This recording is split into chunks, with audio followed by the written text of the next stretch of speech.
اعوذ باللہ من الشیطان الرجیم بسم اللہ الرحمن الرحیم الحمد للہ رب العالمین والصلاة والسلام علی محمد وآلہ الطاہرین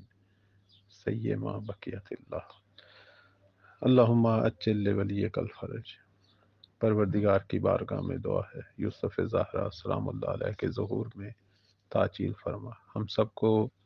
مولا کا خدمت گزار ناصر بننے کی توفیق عطا فرما الہی امین۔ موضوع سخن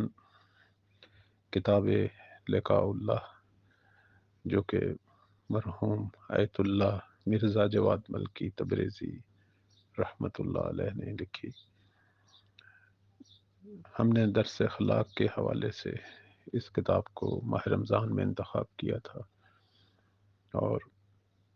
ترتیب سے جو ہیں اس کے مطالب آپ سب کی خدمت میں بیان ہو رہے ہیں، چونکہ بعض ہمارے احباب جو ہیں وہ یہ تقاضا کر رہے تھے کہ کوئی عرفان کے حوالے سے جو ہے ایک کتاب ہمیں پڑھائی جائے، تو اس کو سب سے بہتر پایا۔ عرفان جو ہے وہی اخلاق کی ایک کامل ترین جو شکل ہے، جو انسانوں کو اخلاق رکھنے چاہیے، اور تربیت کے حوالے سے ایک جامع اور بہترین جو علمی عملی فکری صورتحال ایک انسان کی ہونی چاہیے، وہ عرفان کی شکل میں ہے۔ عرفان ہماری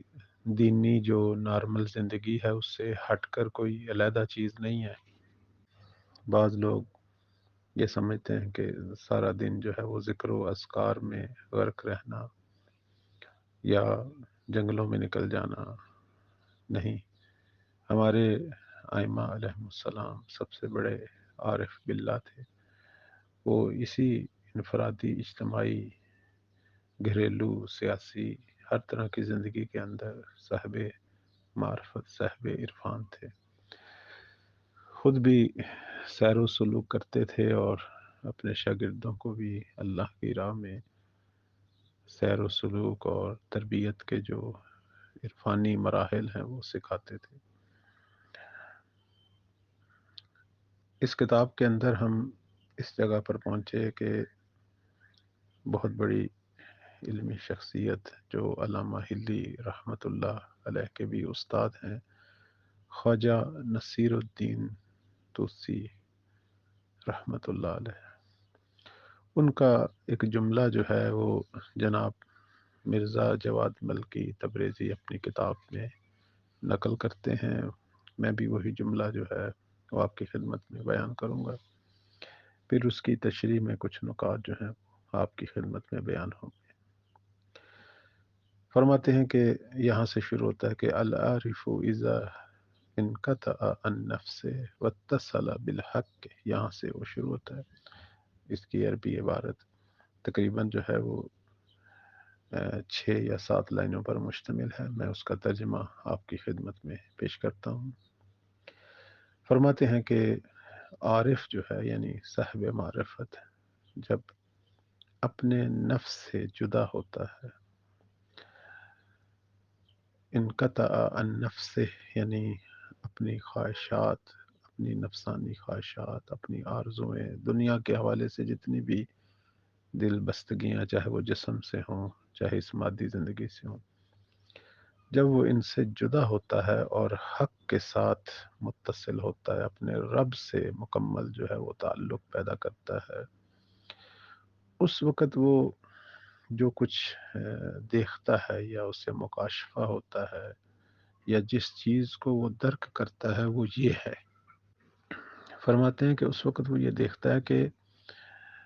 دنیا کی تمام طاقتیں جو ہیں وہ اس کی طاقت کے اندر جو ہے وہ غرق ہو چکی ہیں، دنیا کے سارے علوم اس کے علم میں داخل ہو چکے ہیں، دنیا میں جو کچھ بھی ارادے ہیں تمام مخلوقات اور ممکنات کے، وہ اس کے ارادے کے اندر ہیں، اور وہ یہ محسوس کرتا ہے کہ وہ خود منبع فیض بن چکا ہے۔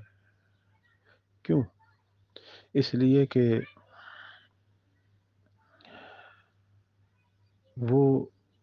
اس مقام پہ پہنچا ہوتا ہے کہ اس کی آنکھ اللہ کی آنکھ، اس کے کان خدا کے کان، یا یوں ہم کہیں کہ وہ جو آنکھ رکھتا ہے اس سے خدا دیکھتا ہے، اور جو وہ کان رکھتا ہے اس سے خدا سنتا ہے، اور وہ جو کام انجام دے رہا ہے در واقع خدا انجام دے رہا ہے۔ اس وقت جو ہے عارف وہ پروردگار کی اخلاق سے متخلق ہو جاتا ہے بالحقیقہ۔ فصار العارف حینئذ متخلق باخلاق اللہ بالحقیقہ، عارف جو ہے اس وقت متخلق ہو جاتا ہے، فصار العارف حینئذ متخلق باخلاق اللہ بالحقیقہ، اللہ کے اخلاق سے متخلق، یعنی اس خلق کو اپنے اوپر لے لیتا ہے۔ اب یہ بظاہر ایک پیچیدہ سا موضوع ہے، کبھی بھی صاحبان عرفان کی جو باتیں ہیں وہ قرآن و حدیث سے جدا نہیں۔ اب یہاں سے میں خود جو ہے وہ تھوڑی سی تشریح کر رہا ہوں۔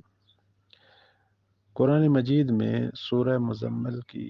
8ویں آیت میں پروردگار فرما رہا ہے وَاذْكُرْ اسم ربک وَتَبَتَّلْ إِلَيْهِ تبتیلا، صرف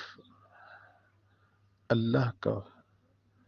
اس کے نام کے ساتھ ذکر کر اور فقط اسی سے اپنا دل باندھ۔ تبتل یعنی انقطاع، یعنی وہی عارف کا جدا ہونا دنیا کی چیزوں سے، اللہ اور اللہ سے وصل ہونا، متصل ہونا۔ اس کی تشریح میں مولا امام صادق علیہ السلام فرماتے ہیں کہ تبتل یعنی یہ ہے کہ اگر تو انگلی کو اوپر کرے یا نیچے کرے، ہر دو صورت میں دعا کر، یعنی اللہ سے گفتگو کر۔ ابن طاؤس بہت بڑی علمی شخصیت فرماتے ہیں کہ امام صادق علیہ السلام نے انگلی کی ایک مثال دی ہے، مراد یہ ہے انقطاع یا تبتل جو ہے اس کا مطلب یہ ہے کہ تیرا لہجہ لہجہ اللہ کی یاد میں گزرے، اس کے ساتھ جو ہے تیری ہمیشہ گفتگو ہو، اسے اپنا ہم و غم سمجھ، اس سے ہم سخن ہو، اس کی ہمراہی کر، اس کی اطاعت میں رہے۔ عارف یا وہ مومن، وہ منتظر جو اللہ کی معرفت پیدا کر چکا ہے، وہ اس مقام پر پہنچتا ہے کہ وہ پھر مکمل طور پر اپنے اعضاء کو خدا کی مرضیوں میں اس کی اطاعت میں غرق کر دیتا ہے۔ پھر وہ اس کی آنکھ نہیں رہتی، خدا کی آنکھ ہوتی ہے، چونکہ وہ صرف حلال کو یا ان چیزوں کو دیکھتا ہے جو اللہ چاہتا ہے۔ پھر اس کے کان نہیں رہتے، وہ اللہ کے کان، کیونکہ وہ صرف اسی کو سنتا ہے جو خدا چاہتا ہے۔ اس کی زبان نہیں رہتی، وہ خدا کی زبان ہوتی ہے، وہی کچھ بولتا ہے جو خدا چاہتا ہے۔ اس کا ہاتھ نہیں ہوتا، وہ خدا کا ہاتھ ہے، وہی کرتا ہے جو اللہ۔ جس طرح ہم اپنے ائمہ علیہ السلام اور انبیاء علیہ السلام کے بارے میں کہتے ہیں کہ وہ مظہر ہیں پروردگار کی صفات اور اس کے افعال کا۔ کیوں امیر المومنین صلوات اللہ علیہ کو ہم کہتے ہیں کہ لسان اللہ، ید اللہ، یہی چیزیں پیغمبر میں بھی ہیں، یہی چیزیں باقی ائمہ میں ہیں، یہی چیزیں آج ولی زماں حضرت بقیت اللہ اعظم صلوات اللہ علیہ ان میں ہیں، اور اسی طرح ان کے جو مخلصین اور حقیقی پیروکار علماء، صالحین، اولیاء پروردگار، ان سب میں یہ چیزیں ہیں۔ ہاں درجے کا فرق ہے، اماموں میں انبیاء میں بڑا درجہ ہے، باقیوں میں اس سے کم تر۔ تو بس یہ راہ کھلی ہوئی ہے، اس لیے امام صادق علیہ السلام ہمیں بتا رہے ہیں کہ انقطاع، تبتل جو سورہ مزمل میں آیا، اس کا مطلب یہ ہے کہ ہمیشہ خدا سے ہم سخن ہو، خدا کی مرضی اور اس کی منشا میں رہے۔ یعنی اصل میں انسان کی جو منزل ہے دنیا میں، وہ ایک کامیاب حقیقی زندگی یا اہل بیت کی روش اور منشا یا ان کا جو مزاج ہے وہ یہی ہے کہ انسان کی زندگی خدائی ہو، جس طرح ہمارے ائمہ کی تھی، پھر وہ حقیقی معنوں میں اس زندگی سے لطف لے گا، ورنہ یہ زندگی جو ہے اگر اس سے ہم دل باندھیں اور دنیاوی چیزوں سے لطف لینے کی کوشش کریں تو اس میں رنج و درد ہے، اس میں فنا ہے، بقا نہیں ہے۔ اللہ تعالی ہم سب کو زمانے کے امام جو کہ سب سے بڑے اس وقت ولی خدا ہیں، ان کی اطاعت میں اور خدا واحد اور خدا قہار اور خدا حکیم و دانا اس کی عبودیت میں سیر و سلوک کرنے کی اور اپنی تربیت اور اپنی تہذیب نفس کرنے کی توفیق عطا فرمائے۔ السلام علیکم ورحمۃ اللہ۔